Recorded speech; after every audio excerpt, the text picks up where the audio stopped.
والله بالله چې عرب د دې لپاره نه دي پیدا چې هغه په دې دنیا کې بس عیش و معاش کوي او په ډمو باندې پیسې شیندي. هر مسلمان ګوره د خپل وس مطابق الله به د هغه نه پوښتنه کوي ستا چې څومره وس کېږي ته به د هغې ملاتړ کې که وررسېدل دې کېږي که مالي مرسته دې کېږي او که دغه شانتې نه وي نو ګوره دعا خو به کې دعا به لازما کې. خوب ویدو نشو کی ڈوب عربان زمیر یې مرد خدایت مرد مغلوب عربان. دا سحال جوړ دی قسم بالله چې د ورځې په سلګونو باندې شهیدان کیږي دا غوښې په بارودو کې ونغښتلی شوې دا غوښې په خاورو سره خاورې شوې او هغه اخترونه چې موږ او تاسو پکې خوشاله نه کوو یو خوازو بل خوازو په چکرو باندې زو خپلوانو کرزو والله چې دا غي په جنازو باندې تیر کړي دا غي د خپل مړو د غوخو پر غونډولو باندې تیر کړي دا غي د قبرونو په استلو باندې تیر کړي دا غي د کفنونو په کټکولو باندې تیر کړي دا د مړو په غسلونو باندې تیر کړي دا مسلمانان په کوم حال کې پراته دي والله دا رب ته څه جواب وي چې کله د رب العالمین مخې ته ودرېږي یوم یقوم الناس لرب العالمین چې دا ډېر د ایرې آیت دی ګوره هغه څوک چې هغې سره وس دی او طاقت دی او د هغې په تیلو باندې دا کفار لګېدي او دا مسلمانان وژني والله چې کله دوی د رب العالمین مخې ته ودرېږي د دوی به څه حالي دا به الله پاک ته څه جواب ورکوي د دغې مظلومو مسلمانانو په باره کې چې د ورځې په سلګونو باندې شهیدانان کیږي او دوی فقط د دې دپاره چې یو څو ورځې په دې دنیا کې ښې تېرې کړي دا ملک په امن کې شي او دغه رنګې دا خاوره په امن کې شي نور که اسلام په هر طرف باندې ځي هغه دې ځي اسلام به خپل کار کوي مسلمان به خپل کار کوي هغه ماشومان چې هغه خاورې ویرې شو هغه به خپل کار کوي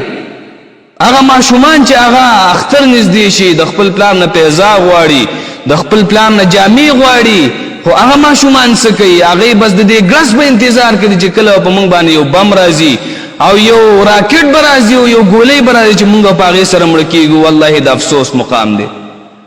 ډېر د افسوس مقام دی ګوره دا مسلمان داسې نه و والله بالله چې عرب د دې دپاره نه دي پیدا چې هغه په دې دنیا کې بس عیش و معاش کوي او په ډمو باندې پیسې شیندي او دغه رنګې بل اوس مې پکې یو ولیده وایي د اوخلې د سرو زرو غاښونه ایښي دي والله د دې هر څه پوښتنه کېږي الله به دنه پوښتنه نه کوي چې دا اوخله د سرو زرو غاښونه ږدي هلته مسلمان هغه د ولږې مري والله چې دا روژه دی دغې د فلسطین مسلمانانو دا ټوله په ولږه باندې تېره کړې ده یا په دالو باندې روژه ماتول یا په اوبو باندې روژه ماتول د خوراک دپاره څه نشته دی ای الله به پوښتنه نه کوي هر مسلمان ګوره د خپل وس مطابق الله به د هغه نه پوښتنه کوي ستا چې څومره وس کېږي ته به د هغې ملاتړ کې که وررسېدل دې کېږي که مالي مرسته دې کېږي او که دغه شانتې نه وي نو ګوره دعا خو به کې دعا به لازما کې نن زمونږ او ستاسو دا ژبې د دعاګانو نه بندې دي والله د یهودو په داسې چال کې اچولي په داسې چال کې او په داسې فتنو کې راګیر کړي چې بیخي دغه د مسلمان غم موږ ته غم نه ښکاري دغه یهود چې اوس د مسلمانانو ته دوی ته پیغورونه ورکوي چې ګوره دا تاسو هغه صحابه نه یاستئ او دا د خیبر ځمکه نه ده او دا هغه نه ده او دا هغه نه ده والله بالله که په مسلمان کې دومره غیرت راځي ولې اصل وجه دا د زما عزتمندو چې د دین نه لرېوالی دی دین یې پرېښی دی قرآن یې پرېښی دی صحابه ولې په دې خلکو باندې هغه برو صحابه سره د کمو اسبابونه الله پاک دوی ته څه ورکوو دوی ته فتح ورکولې